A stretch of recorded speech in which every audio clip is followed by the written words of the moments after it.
بسم اللہ الرحمن الرحیم۔ السلام علیکم ورحمۃ اللہ وبرکاتہ۔ حضرت عبد الرحمن بن ابی سعید رضی اللہ تعالی عنہ سے روایت ہے کہ نبی کریم صلی اللہ علیہ وسلم نے ارشاد فرمایا کہ نہ کوئی مرد کسی مرد کی شرمگاہ کو دیکھے اور نہ ہی کوئی عورت کسی عورت کی شرمگاہ کو دیکھے، اور نہ ہی کوئی مرد کسی مرد کے ساتھ ایک کپڑے میں لپٹ کر سوئے، کیونکہ اس صورت میں حرام کاری اور بدکاری کا اندیشہ زیادہ رہتا ہے کہ ایک دوسرے کے جسم کے ساتھ لیٹے ہوئے ہوں تو شہوانی خیالات تحرک ہوتی ہے اور شہوت برانگیختہ ہوتی ہے۔ شرمگاہ کی طرف نظر کرنا، شرمگاہ دیکھنا، یہ بھی بد نظروں کی صورت ہے۔ یہ کسی بھی طرح جائز نہیں کہ انسان کسی کی شرمگاہ کو دیکھے، اس سے بے شمار نقصانات پیدا ہوتی ہے۔ شریعت نے تو میاں بیوی کے لیے اور خود انسان کے لیے ہدایت کی ہے کہ وہ ایک دوسرے کی شرمگاہ کو دیکھنے اور اپنی شرمگاہ دکھنے سے پرہیز کریں۔ نمبر 1، چنانچہ ایک مسلم روایت میں حضرت عبداللہ بن مسعود رضی اللہ عنہ رسول اکرم صلی اللہ علیہ وسلم کا یہ مبارک ارشاد نقل فرماتی ہے، جب تم میں سے کوئی شخص اپنی بیوی کے پاس جائے تو حتی الامکان ستر پوشی کرے اور جانور کی طرح بالکل ننگا نہ ہو جایا کرے۔ معلوم ہوا کہ حیا اور ادب و احترام کا تقاضا یہ ہے کہ میاں بیوی بھی ایک دوسرے کے ستر کو نہ دیکھیں۔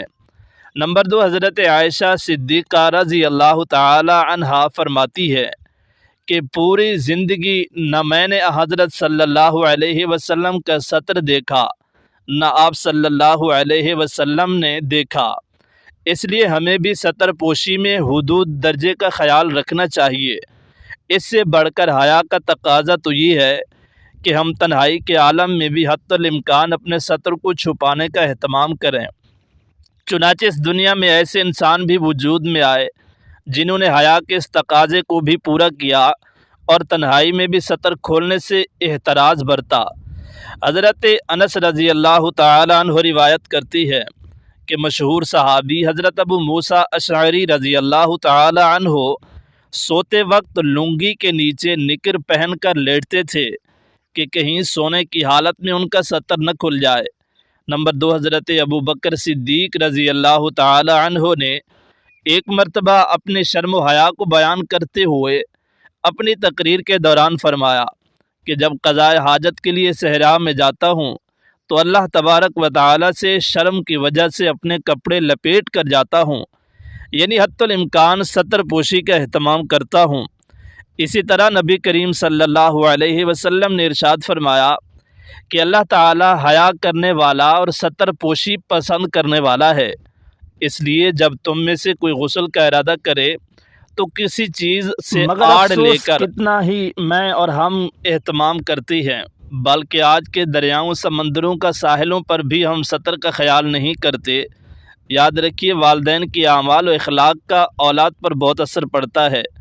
اگر ہم شرم و حیا کے تقاضوں پر عمل پیرا ہوں گے تو ہماری اولاد بھی انہی صفات و خصائل کی حامل ہوگی۔ اگر ہم شرم و حیا کا خیال نہ رکھیں گے تو اولاد میں بھی اسی طرح کی خراب جراثیم سرایت کر جائیں گے۔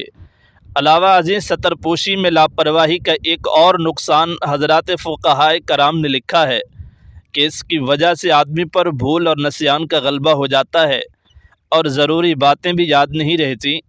علامہ شامی رحمۃ اللہ تعالی علیہ فرماتی ہے کہ بھول کا مرض پیدا کرنے والے چیزوں میں سے یہ بھی ہے کہ آدمی اپنی شرمگاہ کی طرف دیکھے۔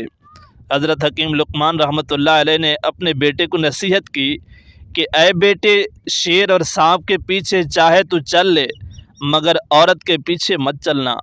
حضرت سفیان ثوری رحمۃ اللہ علیہ فرماتی ہے کہ حضرت ربیع بن حزم رحمۃ اللہ علیہ اپنی نگاہیں بند رکھتے تھے۔ ایک مرتبہ ان کے پاس سے چند عورتیں گزریں تو انہوں نے اسی طرح سے اپنی آنکھیں بند کر لیں تو عورتوں نے یہی سمجھا کہ نبینا ہیں اور انہوں نے اللہ تبارک و تعالی سے اندھے پن سے پناہ مانگی۔ بد نظری اپنے دامن میں گناہوں کا سمندر رکھتی ہے اور اس کی سزائیں بھی سخت ہیں۔ بہت سے واقعات ایسے بھی سامنے آئے ہیں کہ جن سے معلوم ہوا کہ بد نظری کرنے والوں کو دنیا میں بھی بد نظری کی وجہ سے سزا بھگتنی پڑتی ہے اور آخرت میں بھی اس کا بڑا دردناک عذاب ہے۔ بد نظری کے بارے میں حدیث مبارک میں آیا ہے کہ کان بھی زنا کرتے ہیں اور آنکھیں بھی زنا کرتی ہیں۔ کانوں کا زنا والی باتوں کو سننا